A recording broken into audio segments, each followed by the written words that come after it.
ప్రముఖ పుణ్యక్షేత్రం కొండగట్టు అంజన్న ఆలయంలో చిన్న హనుమాన్ జయంతి వేడుకలు ఘనంగా జరుగుతున్నాయి. వేకువజాము నుంచే ఆలయంలో అభిషేకం, ప్రత్యేక పూజలు నిర్వహిస్తున్నారు.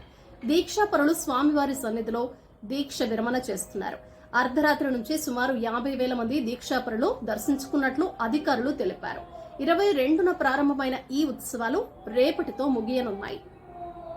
తెలంగాణలో 10వ తరగతి పరీక్ష ఫలితాలు ఈ నెల 30వ తేదీన ఉదయం 11 గంటలకు పాఠశాల విద్యా కమిషనర్ కార్యాలయంలో ముఖ్య కార్యదర్శి బుర్రా వెంకటేశం విడుదల చేయనున్నారు. రాష్ట్రంలో 10వ తరగతి పరీక్షలు మార్చి నెల 18 నుంచి ఏప్రిల్ 2వ తేదీ వరకు జరిగాయి.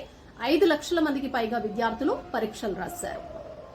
ఇంటర్మీడియట్ పరీక్ష ఫలితాలు ఈ నెల 24వ తేదీ ఉదయం 11 గంటలకు ఇంటర్ విద్యా మండలి కార్యాలయంలో బుర్రా వెంకటేశం విడుదల చేయనున్నట్లు ఇంటర్ విద్యా మండలి కార్యదర్శి కృతి ఓజా సోమవారం తెలిపారు. మొదటి, రెండో సంవత్సరం పరీక్షల ఫలితాలు ఒకేసారి విడుదల చేయనున్నారు.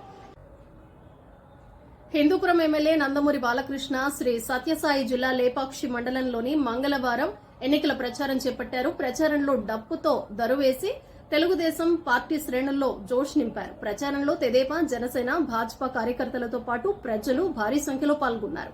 ఈ సందర్భంగా బాలకృష్ణ మాట్లాడుతూ ఎన్డీఏ కూటమి అధికారంలోకి రాగానే దళితులకు 2 ఎకరాల భూమిని అందిస్తామన్నారు.